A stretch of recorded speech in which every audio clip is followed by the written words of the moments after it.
Qatar पर Israel के हमले का दूसरा राउंड का अलर्ट आ गया है। दोहा सितंबर जैसे फिर दहलने वाला है। कतर के अमीर ने फिर से बारूदी तबाही को दावत दे दी है, क्योंकि एक बार फिर दोहा में इजराइल के दुश्मनों का जमावड़ा लगा है। एक बार फिर से इजराइल को धमकियां दी गई है। एक बार फिर से नेतन्याहू का दिमाग गर्म कर दिया गया है। कतर के अमीर ने इजराइल दहलाने की धमकी दी। दोहा फोरम में इजराइल पर भड़के अहमद अल शरा। ईरान ने इजराइल जलाने वाली मिसाइलें लॉन्च की। खाड़ी से ट्रंप को मिलने लगी 10 युद्ध की टेंशन। इजराइल पर दुश्मन एक साथ टूट पड़े हैं। नेतन्याहू को कई फ्रंट से टेंशन मिलने लगी है। ईरान, तुर्की, सऊदी अरब के बाद अब कतर के अमीर ने भी नेतन्याहू पर गाजा में धोखा देने के आरोप लगा दिए हैं। कतर के प्रधानमंत्री मोहम्मद अब्दुर्रहमान अल थानी ने यह दावा किया है कि गाजा में किसी तरह का सीज फायर लागू नहीं है। 10 अक्टूबर को हुआ युद्ध समझौता सिर्फ छलावा है। और इतना ही नहीं, अल थानी ने इजराइल विरोधी कतर, तुर्की, मिस्र के साथ मिलकर के अब नया एक्शन प्लान बनाने का भी ऐलान कर दिया है। Now we are at a critical moment. It's not yet there. So it's what we have just done is a pause. We cannot consider it yet a ceasefire. A ceasefire cannot be completed unless there is a full withdrawal of the Israeli forces. There is stability back in Gaza. People can go in and out, which is not the case today. जहां Syria के अहमद अल शरा थे, जहां मुस्लिम मुल्कों के तमाम नुमाइंदे थे, वहां फिलिस्तीन देश बनाने का ऐलान हुआ है। वहां कतर ने हमास की लीडरशिप को दोबारा पनाह देने की बात भी मानी है। इसका मतलब यह है कि कतर ने पीएम नेतन्याहू की धमकियों को पूरी तरह से नजरअंदाज कर दिया है। नेतन्याहू ने ऐलान कर रखा है कि वो फिलिस्तीन देश नहीं बनने देंगे। इजराइल उन्हें भी सबक सिखाएगा जो हमास का साथ दे रहे हैं। जिन्होंने हमास कमांडरों को हथियार और फंडिंग की, वो भी इजराइल के टारगेट पर हैं। हालांकि गाजा में इजराइल को बड़ा झटका लगा है, जहां हमास का कट्टर दुश्मन कहा जाने वाला कमांडर यासिर अबू शबाब मारा गया है। कमांडर यासिर गाजा पट्टी में इजराइल समर्थित मिलिशिया पॉपुलर फोर्सेस का सुप्रीम कमांडर था। गाजा पट्टी में यासिर अबू शबाब इजराइल के समर्थन में हमास लड़ाकों का सफाया कर रहा था। लेकिन दक्षिणी गाजा के रफा शहर में लड़ाका ग्रुप की आपसी भिड़ंत में अबू शबाब को मारा गया। इजराइल को गाजा से भी बड़ा झटका ईरान से मिला है, जहां युद्ध जैसा माहौल बना हुआ है। ईरान ने मिसाइलों का ये खौफनाक दृश्य दिखाकर नए युद्ध की आग भड़का दी है। ईरान ने मिसाइलों के सीरियल धमाके किए हैं। ईरान ने जमीन से समंदर तक बारूदी तहलका काट रखा है। ईरान की रॉकेट फोर्स युद्ध के लिए अब फड़फड़ाती नजर आ रही है। ये धमाके युद्ध का ट्रेलर हैं। मिसाइलों की ये मार इजराइल के लिए चैलेंज है। सुप्रीम लीडर अली खामनेई ने फिर से सुपर पावर को चुनौती दे डाली है। ईरान पहली बार हाहाकार के मूड में है। फारस की खाड़ी में बारूदी बवंडर लाकर ईरान ने दुश्मनों की धुकधुकी बढ़ा दी है। ईरान ने ऐलान किया है कि उसने पहली बार ऐसी मिसाइल का धमाका किया है जिसकी रेंज में फारस की खाड़ी का चप्पा चप्पा आता है। ईरान में बना स्टेल्थ डिस्ट्रॉयर सहंद पहली बार दिसंबर 2018 में लॉन्च किया गया था, जिसमें एक helicopter deck, torpedo launcher, anti aircraft और एंटी शिप गन, सतह से सतह और सतह से हवा में मार करने वाली मिसाइलें और इलेक्ट्रॉनिक वॉरफेयर सिस्टम लगे हैं। पिछले साल जंगी युद्धपोत कुछ समय के लिए खाड़ी के उथले पानी में डूब गया था, जिसे मरम्मत करके दोबारा नौसेना के बेड़े में तैनात कर दिया गया है। ईरान युद्ध के लिए रेडी है।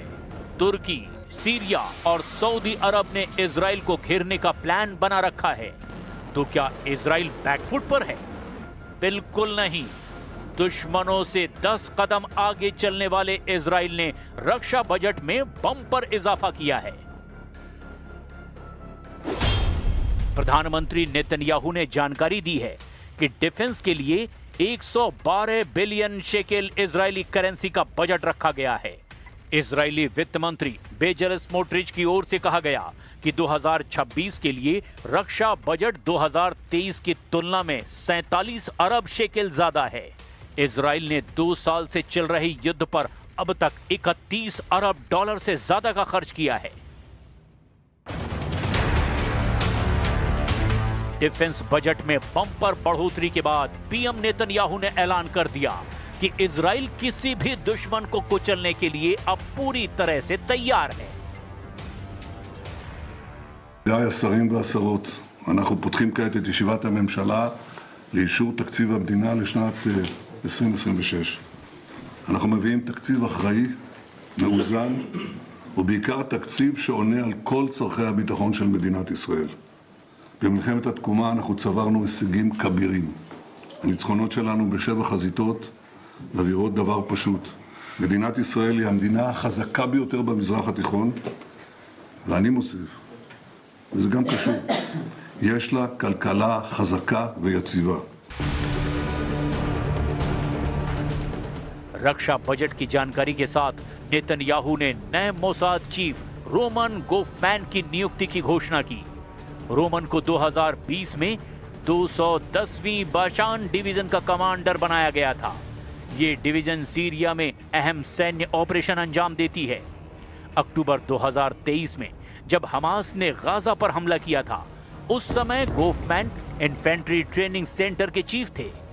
हमास के हमले के पहले दिन रोमन गंभीर रूप से घायल हुए थे। इलाज के बाद रोमन को पीएम ऑफिस में काम दिया गया और अब जनरल रोमन गोफमैन जून 2026 से मोसाद चीफ का जिम्मा संभालेंगे। אני מביא היום את מינויו של האלוף רומן גופמן לראש המוסד הבא. רומן הוא מפקד עתיר הישגים. בצה"ל הוא ליווה אותי כמזכירי הצבאי. הוא ליווה אותי.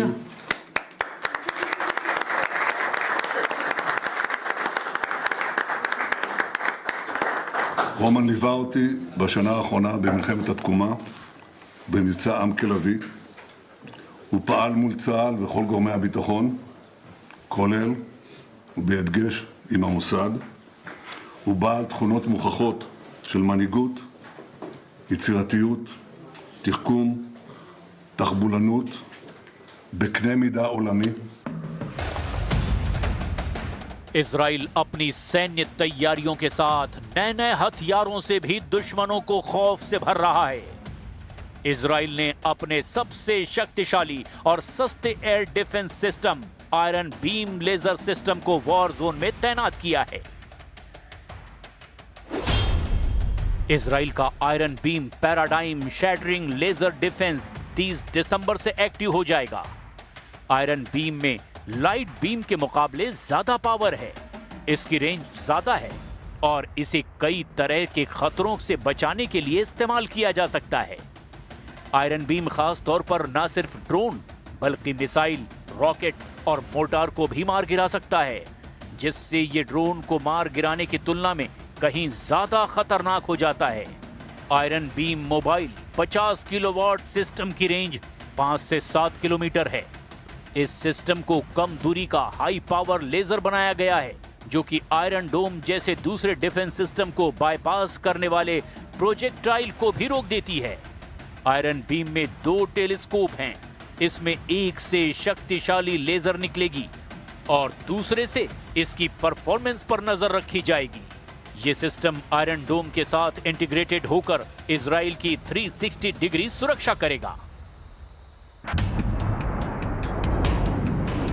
इजरायली लेजर डिफेंस सिस्टम ने अक्टूबर 2024 में हिजबुल्लाह के लगभग 40 ड्रोन को मार गिराया था। नया आयरन बीम उससे कहीं ज्यादा घातक और विस्फोटक बताया जा रहा है। इजराइल के दुश्मन जहां युद्ध की रणनीति बना रहे हैं, वहीं नेतन्याहू हथियारों को धार दे रहे हैं, क्योंकि अब की बार इजराइल का सामना दुश्मन देशों की सेना से है।